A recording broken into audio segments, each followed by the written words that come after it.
les éléments dont ils disposent dans le dossier. Vos mots sont justes, ils ont décrit le passé depuis 30 ans qui n'a fait que s'aggraver et vous l'avez justifié. Maintenant, 21 fois, il va être libre. Mais écoutez les mots, tuez-les. Tuez-les. C'est-à-dire, on en est aujourd'hui où ils appellent à tuer, ils avaient des armes derrière. Je ne suis pas là pour juger. Moi, je suis un citoyen. Je suis en train de le faire. Je peux donner mon avis. Ah oui, mais si votre rôle, c'est rien dire, venez pas sur un plateau, mais j'ai le droit quand même de commenter une décision. On est tous des procureurs, je vous le rappelle quand même, d'accord ? Et j'ai le droit de dire si ça me choque ou pas. Comme diront beaucoup de nos citoyens, quand ils ont vu cette vidéo et qu'ils appelaient à tuer, et ils le pensaient. Je pense vraiment que psychologiquement, ils le pensaient. Alors, on dit qu'il était sous l'usage d'une drogue, je ne veux pas le savoir, mais ils ont été très loin, et là, il n'ira pas en prison. C'est un message qui est terrible. Monsieur le maire, la justice est indépendante quand même. Mais je ne parle pas, je vous donne mon avis. Je ne suis pas là en train de condamner les magistrats, et au contraire, moi je suis de Seine-Saint-Denis, je suis sur un chapeau, dans les conditions où vous êtes en train de jeter l'opprobre sur une justice, alors écoutez, faire son travail. Si je ne peux pas dire, si un citoyen n'a pas le droit, si un élu n'a pas le droit de dire ce qu'il pense, je ne condamne pas. Je dis tout simplement que l'extérieur, moi, vu les images qu'on a, parce que maintenant, l'avantage qu'on a, c'est qu'on filme un peu tout. Pas seulement les policiers, mais aussi les criminels. Donc cette personne qui lui tuait qui était sous l'emprise de la drogue, et donc on va dire qu'il n'était pas maître de ses actions, aurait pu tuer. En effet, ça me choque, parce qu'il n'ira pas en prison, parce qu'il a pris 9 mois, et c'est qu'à partir de 2 ans qu'on va en prison. Et voilà. Donc ce qui me gêne un peu, c'est que le message... Après, vous verrez, on en discutera, mais vous verrez que ça va être c'est des bandes, hein. On les ça depuis très longtemps, qui commençaient il y a 10 ans à juste à mettre leur inscription, avec des prises de territoire. Aujourd'hui, on est passé au cran au-dessus. C'est plus les inscriptions. Les bandes sont là, elles sont faites, on le voit bien. Mais là, vous verrez, ça fait 15 jours que ça dure, et ça va continuer. Parce que c'est celui qui fera le plus. C'est le problème de la force. Sur les territoires, ils sont délaissés, ils vont les prendre et on ne pourra pas rentrer dedans. Et quand vous allez vouloir rentrer dedans... C'est un sujet que vous avez évoqué. Jérôme Rivière, ne pas Non, ça c'est un peu une vision angélique. Tout le monde... Pourquoi il y a des prisons depuis des temps c'est qu'à un moment, si vous voulez, quand on a commis, on ne peut pas réinsérer. Il y a des crimes qui sont odieux, on ne peut pas dire... Voilà, à un moment, les prisons doivent exister, ça a toujours été dans l'histoire du monde. Et ça doit le faire. Maintenant, à quel moment on met quelqu'un en prison ? C'est la question d'aujourd'hui. Là, une peine a été mise, mais elle ne sera pas effectuée, on le sait très bien. Donc c'est ça qui me gêne, c'est qu'on a mis en effet de la prison ferme, mais il ne fera pas la prison ferme. Et c'est ça la question que je me pose, c'est que cette personne a été jugée par des juges ayant fait quelque chose de grave, qui doit aller 9 mois en prison, et c'est aussi un mode de changer aussi la prison. La prison, c'est faire comprendre aussi, t'as vu ce qui se passe en prison, tu veux résoudre ta vie ? Non. 9 mois, ça me paraît pas énorme dans une vie humaine, d'accord ? Et ça permet peut-être d'expliquer à la personne, on peut faire un travail dans les prisons. On n'est pas obligé de faire du travail seulement quand les gens ne sont pas en prison. En prison pour leur expliquer attention. Et pas attendre 25 fois et les gens qui allez, on va vous tuer. Parce que exécuter. Il faut voir les choses. Moi, je crois ce qui est important en dehors du débat qu'on a là, c'est qu'est-ce que pense le citoyen aujourd'hui ? Est-ce qu'il se dit, bon, il va repartir, il ne va pas être emprisonné, est-ce que c'est bien ou pas ? Si on veut faire très, très grossièrement, je pense qu'il va avoir une réaction un peu bizarre. Il va voir les films et dire, en fait, il est dans la rue maintenant. Maintenant, je vous rappelle que le président de la République, donc de votre parti, avait quand même dit qu'il fallait faire beaucoup de prisons pour mettre les gens dans les prisons. Elles sont où les prisons qui avaient été promises ? Elles sont en cours. Non, mais c'est pas en cours. On est déjà ça fait 15 000. On en est réduit à 7 000 avec moins de 2 000 qui sont 7 000 qui sont engagés et 8 000 qui vont être comme les vaccins. On en parlera tout à l'heure. Vous annoncez des chiffres, vous les respectez jamais. Non, mais je comprends ce que vous dites sur aider les jeunes à s'en sortir. Je comprends très bien. Mais les moyens, d'abord, on les a pas. C'est clair, localement, on les a pas. On les a pas du tout. On l'a décrit. Je veux dire, on parle de pédopsie, de petites choses. Il y en a pas un seul. Donc c'est bien de faire des mots. Sauf que là, comme on n'a rien fait d'efficace en termes d'efficacité depuis des années, on est confronté à quelque chose, et je ne le souhaite pas, qui va se multiplier dans les semaines et les mois qui vont venir. On l'a vu depuis 15 jours. Qu'est-ce qu'on doit faire pour bloquer ça et passer un message clair ? Plus jamais ça. Non, mais d'abord...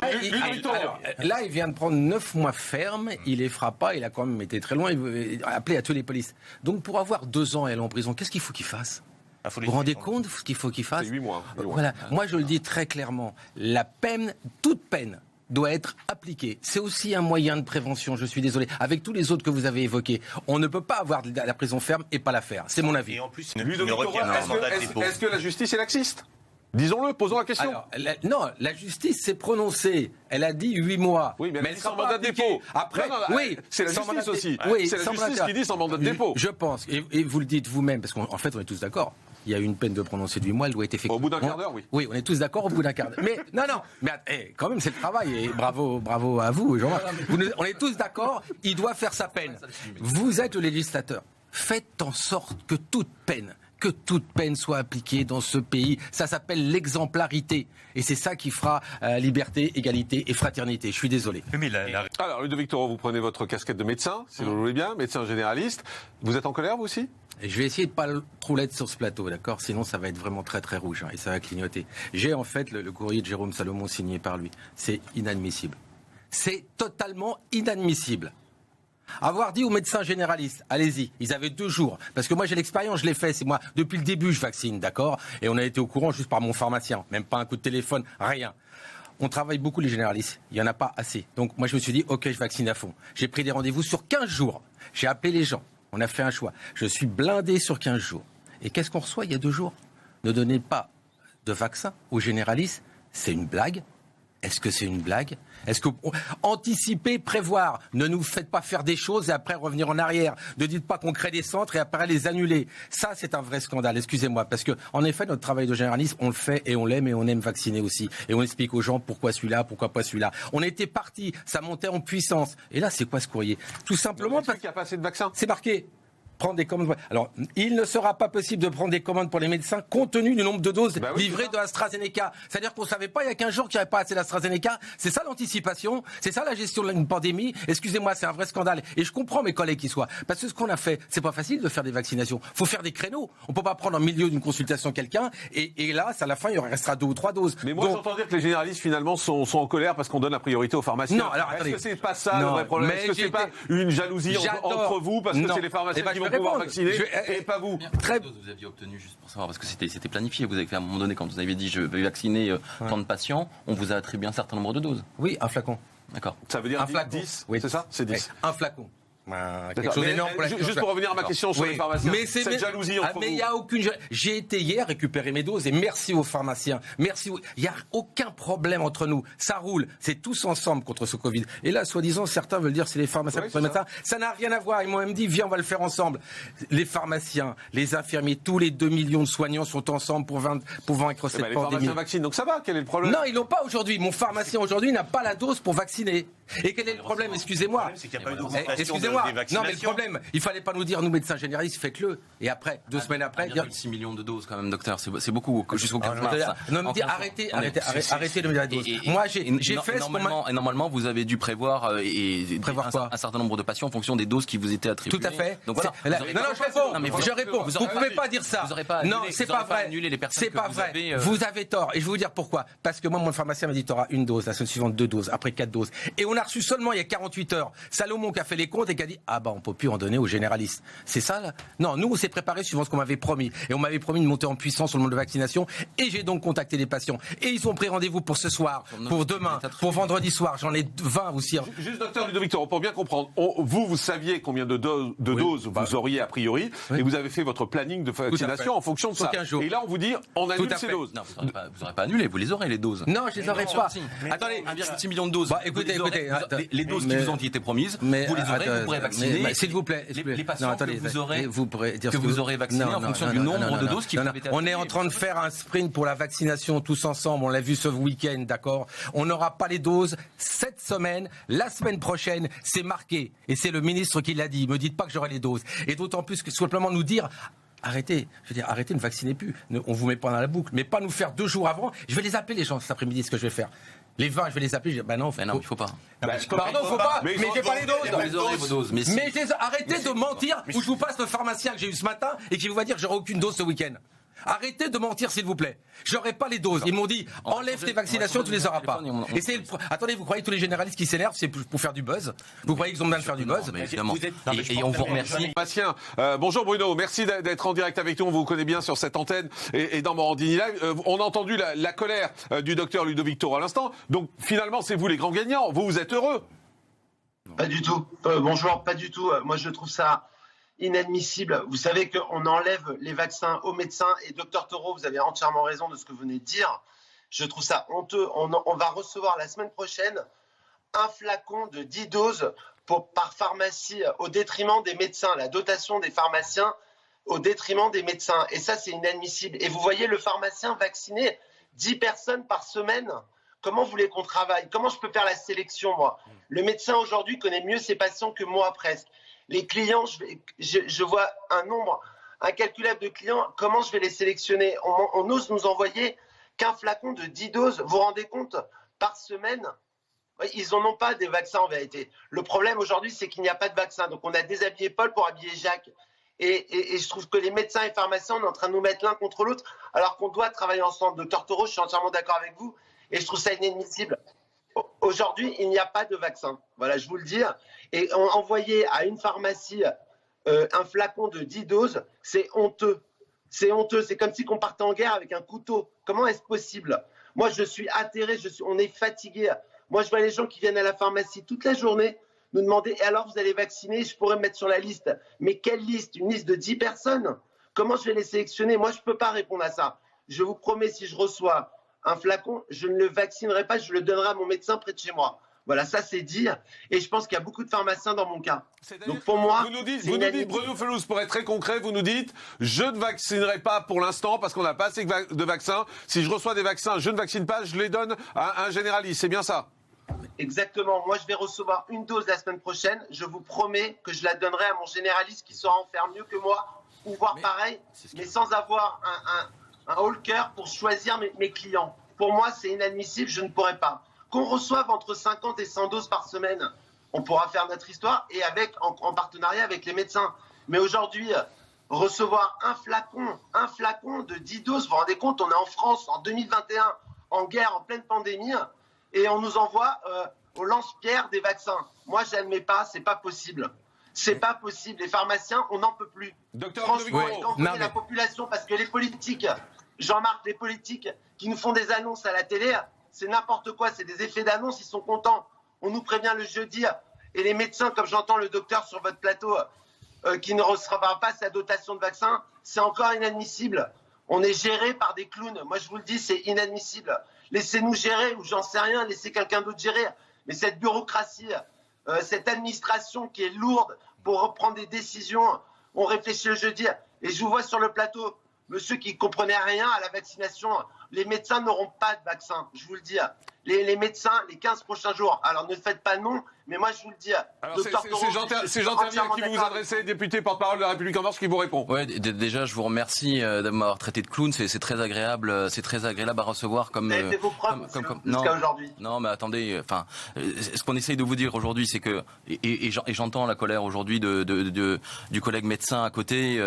Effectivement, et on remercie les médecins qui s'engagent dans cette vaccination. De la même manière qu'on remercie les pharmaciens également de participer à cet effort de la vaccination. Et c'est bien aussi qu'on diversifie les modes de vaccination, qu'on ait des centres qui sont ouverts. Non mais attendez, vous avez enlevé les vaccins aux médecins. Le 15 mars, vous n'avez pas diversifié. Ça va être le début de l'approvisionnement. Vous avez enlevé les vaccins aux médecins, pour le pharmacien. Mais non. C'est pas ça une politique de vaccination, monsieur. Moi, je suis pharmacien. J'ai prêté serment, je dois soigner tout le monde. Et Dr Taureau de la même façon que moi. Permettre à certaines pharmacies qui le souhaitent de faire vacciner leurs patients quand ils rentrent dans leur pharmacie, c'est leur choix. Votre choix, ça va être, compte tenu effectivement aujourd'hui de la rareté de ces vaccins-là, de les donner aux médecins généralistes. Ce sera votre choix, mais laissons la possibilité, à côté des centres de vaccination, à côté de la possibilité qu'aujourd'hui les médecins de ville puissent vacciner, les pharmaciens, peut-être demain, les vétérinaires, d'essayer de mettre en place une stratégie pour que le plus grand nombre puisse vacciner. Allez, on arrête. Bruno Fellouz, merci pour tes mots. Merci pour tes mots, parce que ce sont les mots de tous les pharmaciens avec qui je travaille. C'est pas seulement Bruno Fellouz, c'est tous, d'accord ? Et je crois porter quelques paroles de tous les médecins généralistes. Il l'a dit, il va recevoir un flacon qu'on n'en aura pas aux généralistes. C'est ça, la mise en place de la grande vaccination. C'est ça, pendant 15 jours. Pendant 15 jours, je n'aurai aucun vaccin. Je l'ai vu avec mon pharmacien. Il va peut-être recevoir une dose. Et je le remercie parce que c'est intelligent ce qu'il fait. Parce que moi, dans les 20 que j'avais prévus que je pourrais pas faire, je prendrai la dose et je le ferai. Et on est complètement amis avec les pharmaciens, les infirmiers. Essayez pas de nous séparer. Je finis. Vous n'y arriverez pas. Pourquoi ? Parce que nous, on a une plateforme, on travaille, on se téléphone, on fait des choses ensemble. Le problème, il a raison. Moi, j'ai déjà des rendez-vous. Autant que je presse une dose, il aurait 40 doses, je comprendrais. Il a une dose, autant qu'une la dose pour les 10. Non, il n'y a pas de docteur, parce qu'à un moment, je comprends ce que vous dites, mais à un moment, il y a une exacte. Il y a 3 semaines, vous aviez 400 000 doses par semaine. Arrêtez. Aujourd'hui, vous en avez 1,6 million. J'ai ouvert mon frigidaire. J'avais le droit à une dose. C'est quand même beaucoup plus que. Oui, une dose. 6e puissance mondiale, une dose, je l'ai mis dans mon frigidaire. La semaine suivante, 2 doses, et cette semaine, rien. Je suis pas caricatural, c'est ce que je vis au quotidien. Franchement. Et arrêtez. Jérôme Rivière. Il faut arrêter avec les chiffres que vous jetez en tous sens. Mais vous, attendez, ce qu'on essaye de dire sur que la vaccination monte en puissance. Effectivement, on entend le docteur qu'on n'a pas suffisamment. Excusez-moi. Très bien. Il n'en a pas. C'est très bien. Pas suffisamment, j'en ai pas. Mais ça va arriver. Arrêtons de jeter l'opprobre comme ça sur. Ça va arriver. Ça va arriver. Vous pouvez vous taire 10 secondes parce que la seule chose que fait le gouvernement, la majorité, c'est excusez. Mais non, mais je vous demande de vous taire. Vous, la majorité, parce que vous nous balancez des chiffres absolument tous les mois qui sont différents. On passait à 15 millions de doses pour le mois de mars. Maintenant, on est à 10, on passe à 7. La réalité, c'est qu'aujourd'hui, parce que vous n'avez pas de doses qui arrivent en France, parce qu'Emmanuel Macron a fait le choix d'aller et de suivre bêtement l'Union européenne, qu'au niveau de l'Union européenne, c'est un échec absolu, que les différents pays qui constituent l'Union européenne sont en train de s'éloigner de cette politique. L'Autriche commande ses doses ailleurs, la République tchèque commande ses doses ailleurs, la Hongrie commande ses doses ailleurs, la France refuse de le faire. On est donc dans une pénurie absolue de doses, et donc face à cette pénurie, vous agitez des chiffres, vous allez même jusqu'à prétendre que ce week-end, on a vacciné 585 000 personnes, sachant que dans le week-end, vous incluez le vendredi où il y a 250 000 personnes. Donc maintenant, pour pouvoir montrer qu'il y a une vaccination qui augmente, vous faites des week-ends de 3 jours. La réalité, elle est simple, c'est vous montez les gens les uns contre les autres, médecins contre pharmaciens, vous faites des faux chiffres. Est-ce que vous m'entendez dire ça? Oui, vous. Non, et la réalité aujourd'hui, c'est qu'il n'y a pas de dose parce que la politique, elle repose exclusivement sur l'Union européenne va nous sauver. Ben non, l'Union européenne a échoué. Et donc il serait temps que la France maintenant se mette à récupérer des vaccins ailleurs. Pourquoi est-ce qu'on n'a toujours pas approuvé le vaccin Sputnik 5 ou Sputnik V? Il y a des procédures qui sont. Mais ces procédures sont infiniment trop longues. Bruno Fellouz, moi j'entends Jean Castex, j'entends Olivier Véran qui font des conférences de presse le jeudi, qui nous dit la vaccination ça marche, la vaccination c'est en train de prendre son envol. Là j'ai le docteur Ludovic Toro qui me dit non, j'ai vous qui me dit ça prend pas son envol non plus. Elle est où la réalité? On nous ment? C'est le terrain. La réalité, c'est qu'on a fait, les politiques font leurs annonces. Aujourd'hui, il n'y a pas de vaccin assez pour la population. On est en train de jouer avec la population. Ça arrive, on est en train de leur faire croire que le pharmacien, le médecin va vacciner. On n'a pas les doses. Alors, allez les acheter ailleurs. Prenez vos responsabilités, monsieur les politiques, et vous allez voir que nous, on va pouvoir s'en charger. Mais quand on dépend des stocks d'État, où il n'y a pas de stock, où je ne sais même pas s'il y a un État qui est capable de nous sauver de cette pandémie, quand je vois d'autres pays vacciner à tout va, quand je vois les États, et arrêtez de me dire non parce que c'est faux. Vous n'êtes pas sur le terrain. Vous êtes pharmacien, vous nous dites d'aller chercher des vaccins sans qu'ils aient reçu d'homologation. Non, il n'a pas dit ça. Il n'a pas dit ça. Il me dit allez, vous n'êtes pas sur le terrain. Venez travailler chez moi à la pharmacie. Venez travailler à la pharmacie. Vous allez comprendre ce que c'est. Allez chez les docteurs Toro et vous allez voir la dépression des gens. Vous allez voir l'anxiété des personnes qui osent plus rien faire et qui sortent pas de chez eux. Vous allez vous balader sur les plateaux télé à parler devant les caméras. Allez voir les gens dans la rue comment ça se passe. Vous êtes caricatural, monsieur, franchement. Non, mais je crois pas, je crois que c'est vous, voyez. Après m'avoir insulté et me traiter de clown, franchement, on pourrait discuter sereinement. Moi, je travaille, j'essaie de sauver des vies, contrairement à vous. Mais moi aussi, je travaille. Et Dr Toro sera d'accord avec moi. Mais je travaille, on n'en peut plus. On n'en peut plus. Le corps on médical est à bout et on voit pas la sortie du tunnel. On se dit qu'elle allait avoir les vaccins. Notre État n'est même pas capable de pouvoir vacciner. Qu'est-ce qu'on fait? Moi, je vous pose une question, monsieur. Qu'est-ce que vous voulez faire? Quelle est la logique et quelle est la dynamique de notre État ou de nos politiques? Qu'est-ce que vous voulez faire? Quand nous allons avoir les vaccins? Je vous pose la question. Jean Terrier. Mais monsieur, la montée en puissance de la vaccination, elle arrive. Vous allez pouvoir vacciner, je pense que c'est à partir du 15 mars, d'accord? Donc, un flacon, monsieur. Un flacon. Mais monsieur, ça va arriver. Attendez, on est en train de l'ouvrir aux pharmaciens. Ça commence, c'est les débuts. C'est normal qu'on commence progressivement. Je ne parle pas pour moi. Je ne parle pas que pour moi. Attendez, mais laissez-moi parler.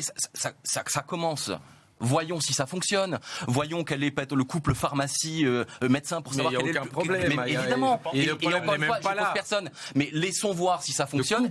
Aujourd'hui, je suis en train de vous le dire, une multiplication par 3 du nombre de doses qui va être mis par semaine à destination des médecins, à destination des pharmaciens. Mais juste de façon sereine. Ce qui n'était pas. Je vous rappelle qu'au mois de octobre-novembre, on fait la vaccination de la grippe et on travaille en partenariat avec les médecins, les infirmiers et on a réussi à vacciner toute la population. Donc on va savoir, on va essayer, on sait le faire déjà. Alors on mettait nos mains dans le charbon, travaillons et allons-y. Ça veut dire quoi de nous envoyer un flacon? Vous trouvez ça normal qu'un pharmacien ou qu'un médecin pour une vaccination nationale reçoive un flacon? Un instant. De façon sereine, Jean Terlier, pourquoi on est autant en retard sur la vaccination en France? Question simple, basique. Pourquoi on est autant en retard? Non, mais il y a une question de pénurie qui est en train d'être résorbée. Ludovic Toro. Oui, ce que je reproche, en fait, il faut nous dire très clairement que c'est comme pour les masques, il n'y avait pas de masque, là, il n'y a pas de vaccin. Soyons clairs. Écoutez-moi bien, d'accord? Ça fait 15 jours que je vaccine. J'ai eu le droit à un flacon. La deuxième semaine, j'ai eu 2 flacons. Et là, j'en aurais plus pendant 2 semaines. C'est validé par le courrier de M. Salomon. Alors, ne racontez pas des bords. Il est énervé, le pharmacien, et je le comprends. Il se dit, bien sûr qu'on travaille ensemble. Moi, je suis content que les pharmaciens vaccinent. Je suis content que les infirmiers vaccinent. Je suis content que tout le monde vaccine. Il n'y a pas de vaccin. Dites-le. Et il l'a marqué. Nous n'aurons pas de commandes qui vont arriver. On ne peut pas le prévoir. Plutôt que de mettre tout le monde sur la touche. Alors ce qu'on va faire, comme on a dit aux pharmaciens, vous allez y aller, allez, on va piquer celui du médecin, on va le filer au pharmacien. Mais c'est marqué, il vous l'a dit. Ah, ne me dites pas non, me dites pas non. On a enlevé le flacon. De piquer au médecin pour donner au pharmacien. Mais non, mais c'est la vérité, demandez-lui, on vit ça sur le terrain. Excusez-moi de vous dire ça. Les médecins généralistes qui ont commencé la vaccination. Vous répondez alors, allez-y Bruno, puisqu'on vous interpelle. Jean-Marc, moi j'ai reçu un courrier de l'ARS et quand j'ai fait mes commandes, que j'allais recevoir exactement une dose au détriment des médecins. C'est la dose, je répète bien pour que je sois clair, je reçois exactement un flacon qui aurait dû être destiné aux médecins. Je prends les vaccins du médecin. Voilà, je vous le dis, je le répète, c'est écrit noir sur blanc sur tous les sites de nos commandes pour les pharmaciens. Nous prenons les doses des médecins. Voilà. Et là, on a un vrai problème parce que le pharmacien, je ne comprends pas comment il va pouvoir vacciner 10 personnes avec le nombre de clients qu'on a. On a un vrai problème. Moi, je ne pourrais pas vacciner. Je donnerai mes vaccins aux médecins. Je serais très désireux d'avoir le courrier dont vous parlez. Il est là. Vous me traitez de menteur en plus. Vous voulez le courrier? Je vous donne le courrier. Mais je ne parle pas du vôtre, je vous parle de celui. C'est le même, c'est lui, c'est mon pharmacien qui me l'a donné. Au terme duquel on a. C'est le pharmacien me l'a donné. On prend au médecin pour donner. C'est marqué. À noter que la semaine du 8, la commande ne sera ouverte que pour les officines, parce qu'il ne faut pas en donner aux médecins. Vu le nombre de doses. C'est clair. Parce qu'on ne peut pas en donner, on le donne. Mais c'est marqué. Et il vous le dit aussi, c'est un menteur. Donc, il est là pour... Tenez. On va trancher parce qu'a priori, Jean Terlier, vous ne croit pas. À noter que pour la semaine du 8 mars, la commande sera ouverte que pour les besoins propres aux officines. Et c'est écrit en gras, il ne sera pas possible de prendre des commandes pour les médecins compte tenu du nombre de doses livrées par AstraZeneca. Alors, Salomon, il y a 2 jours. Où est-ce qu'il est expliqué dans ce que vous venez de lire qu'on a pris aux médecins pour donner aux pharmaciens? C'est bon. C'est pas expliqué. L'approvisionnement pour les pharmaciens. Au détriment des médecins. En aucun cas, on ne prend des doses aux médecins, c'est ce que vous avancez, pour les donner aux pharmaciens. Donc, Monsieur Félouz et moi... Une phrase. Je pense